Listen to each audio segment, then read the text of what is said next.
Waalaikumsalam, berjumpa lagi bersama saya Wong Ganteng Sak Donyo. Bagaimana Mbak? Mohon untuk tidak disebutkan nama dan identitas siapapun, karena percakapan ini akan saya naikkan ke channel YouTube saya. Bagaimana? Iya Mas Chandra, saya ini mau tanya. Kan saya finish itu di bulan 11 tanggal 19. Terus rencanaan itu bulan 8 sama bulan 9 mau cuti pulang tuh, kira-kira misalnya udah mepet kayak gitu bermasalah nggak ya? Sebentar. Bulan 11 tanggal apa, tanggal 11 bulan? Tanggal 19. Tanggal 19. Tanggal 19 bulan 11. Iya. November ya. Terus sampean cuti tanggal, visanya habis tanggal berapa, gimana? Visanya habisnya bulan 11 tanggal 19. Saya masuk ke rumah majikan. Terus saya pinginnya cuti itu bulan 8 sama bulan 9. Sebenarnya Itu kira-kira pulang ke sini itu bermasalah nggak? Soalnya mepet banget gitu loh, Bro. Sebenarnya kalau visanya masih hidup ini nggak ada masalah sih Mbak. Cuman sampean renew apa nambah kontrak nanti? Belum tahu, nanti kalau misalnya majikan ngizinin 2 bulan aku cuti, saya renew di sini. Kalau nggak ngizinin, saya bulan 11 ini mau pulang dulu gitu loh. Terus kalau saya pulang dulu, kalau proses kesini lagi itu gimana? Ya, nggak ada mas. Pulang dulu terus proses kesini lagi. Sekarang satu-satu ya kita jawab.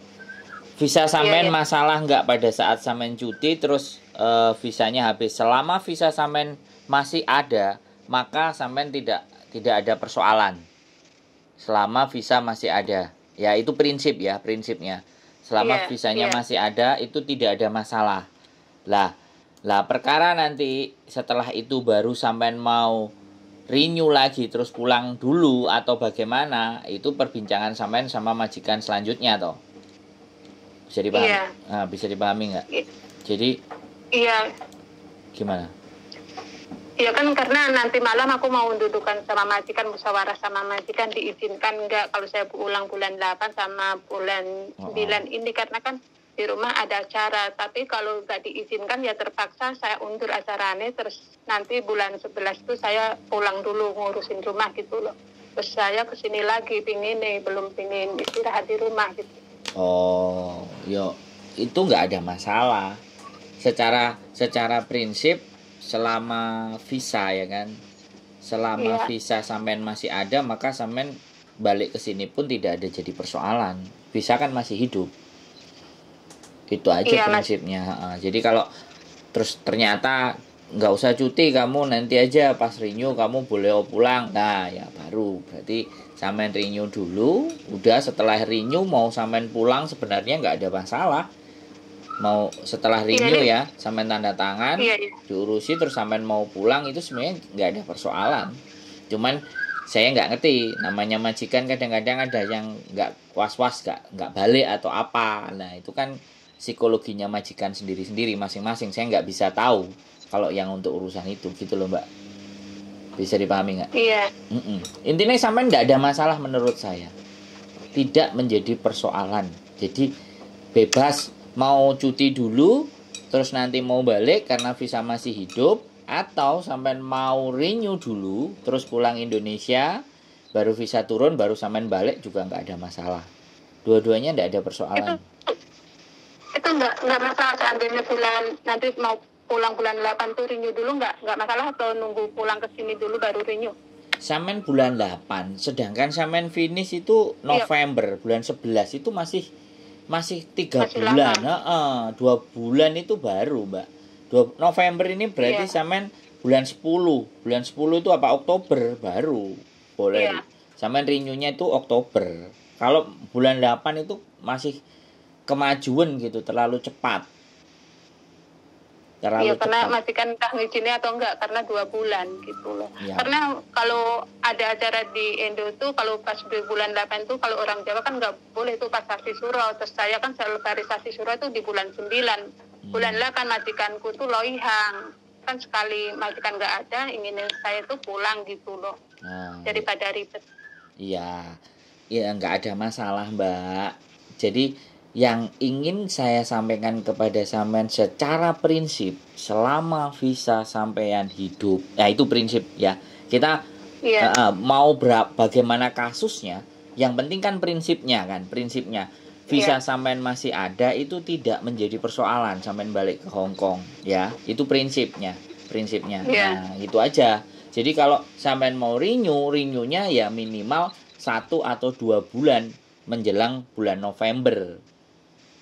Menurut saya sih ya sebelum November Oktober itu sampean sudah renew, nggak ada masalah gitu loh. Jadi prinsipnya itu yang harus sampean pegang. Jadi biar sampean nggak bingungi. Bagaimanapun nanti hasil diskusinya sama majikan sampean sudah ngerti. Mau ngatur langkahnya apakah duwe gawenya itu setelah renew atau duwe gawenya sebelum bulan 8 kan gitu toh maksudnya sampean toh. iya, iya. Nggak ada masalah, bagus. Jadi orang-orang yang kayak sampean ini kan persiapan sebelum maju perang kan, persiapan dulu. Iya, makanya kan saya tanya-tanya dulu sebelum ngomong sama majikan tuh gimana baiknya gitu loh. Iya, Terus benar. seandainya majikan nggak ngizinin kan, nggak ngizinin kan terpaksa kan aku pokoknya di tahun ini harus pulang gitu. Siap. Terus saya finish ini kan saya mau pindah majikan, cari majikan lain. Terus saya waktunya pulang dulu itu gimana prosesnya? Oke, kalau sampean mau ganti majikan artinya sampean bertanya dulu sama majikan yang baru apakah mau. Karena rata-rata ya kebanyakan sih kalau memang ada mau berarti sampean dapat rezeki. Tapi kalau nggak mau ya pastinya majikan kan pingin yang standby on yang ada di Hong Kong. Kalau saran saya ya sebaiknya memang acaranya memang dibikin maju aja sebelum suro. Kalau memang sampean bisa dan minta cuti dikasih apa enggak. Kalau dia ngerasa nggak bisa dikasih dan ABCD ya kembali lagi kebijakan sampean 2 pilihan. Nah, kalau menurut saya selama sampean di Hong Kong rekodnya bagus ya nggak usah khawatir. Sekarang lebih yang mana diutamakan dulu. Bekerja sama majikan cari uang atau bikin acara yang untuk keluarga. Menurut saya sih itu. Kalau sampean renew dulu terus pulang ke Indonesia itu kembali lagi ke majikannya, Mbak. Kalau sampean dapat majikan yang mau, oke. Tapi kalau sampean dapat majikan yang nggak mau, nah itu agak repot. Nah, soalnya begitu sampean pulang dapat majikan sekali lagi ya kan, siapapun pasti kadang-kadang rata-rata nggak mau pulang. Jadi kalau sampean berangkatnya dari Indonesia jatuhnya sampean overseas. Jadi overseas itu kecas lagi potongan sama PT dan semuanya. Kecuali memang tanda tangannya di Hong Kong terus nunggu visa di rumah itu beda persoalan. Nggak ada potongan. Tapi agensi minta fee biasanya, takutnya sampean juga nggak balik. Boleh, itu nggak ada masalah. Jadi ada macam-macam cara. Yaitu anak-anak itu kan maunya aku iso mulai, aku yo gak potongan. Kan maunya gitu ta anak-anak itu kan. Iya. Nah, kalau ketemu majikan yang tepat bisa. Kalau majikannya nggak mau, lah ya itu cari majikan lagi, prepare lagi. Jadi jauh-jauh hari gitu ceritanya. Wes, bagaimana? Udah bisa dipahami? Ya mungkin kalau iya paham. Mungkin kalau majikan nggak ngizinin terpaksa aku pindah cari majikan. Tapi habis tanda tangan tuh tak tinggal pulang dulu nunggu visa di Indo gitu rencanaku. Ya, kalau ada majikan yang mau, oke, Mbak. Sekali lagi kan itu karepe kita. Iya. Nah, kalau karepe majikan nggak mau kan kita mesti cari yang karepe cocok toh. Cari yang cocok itu. Yang soalnya cocok kan sama karep. Nganunin juga nggak bisa diundur, anak minta di tahun ini gitu loh. Apa? Maksudnya ibaratnya mepet kan cari-cari yang gimana baiknya sebelum saya ngomong sama majikan kan saya harus diskusi sama siapa dulu gitu. Betul, nggak ada. Daripada nanti bimbang gimana gitu loh. Ya sebaiknya kalau menurut saya sih diskusi yang baik aja sama majikan. Jadi usahakan minta tolong gitu kan. Kan sampean sudah berapa lama di majikan ini kan? Saya di majikan ini finish bulan 11 itu udah 6 tahun. Nah, harusnya kan kalau di majikan dulu 9 tahun. Nah, jadi sampean rekodnya kan panjang-panjang. Jadi kalau ataupun aku ada anakku kayak gini, aku kasih waktu ya buat pulang bulan sekian. Ngomong baik-baik kan? Pasti dikasih lah. Jadi nggak ada masalah, biar nanti bisa renew sama dia. Gitu Mbak ya. Wis sudah bisa cukup memahami? Nggak ada yang lagi ditanyain? Nggak bingung? Udah paham sekarang. Nanti seandainya majikan nggak mau nambah kontrak lagi, ya saya ngubungi Mas Sandro lagi ya. Oh monggo, silahkan. Boleh. Saya Boleh. pindah ke agensi itu aja. Siap, kita bantu. Gitu aja. Rekodnya baik zaman ini. Zaman ini jadi royoan sama majikan. Cuman, nah nyari majikan sing sesuai karepe sampean kan jatuhnya itu. Iya. Siap ya, Mbak. Itu tadi cuma inginnya ya kayak gitu. Nanti kalau misalnya majikan nggak mau nambah kontrak di sini, itu nggak mau tanda tangan, saya cari majikan, tapi saya mau cuti ke Indo dulu gitu lang. Selesaikan yang rumah, ibaratnya acara yang rumah itu. Siap Mbak, siap. Oke, gitu saja cukup. Ya cukup, makasih ya. Sehat selalu Mbak semangat. Waalaikumsalam warahmatullahi wabarakatuh. Ya, dilema ya. Sekali lagi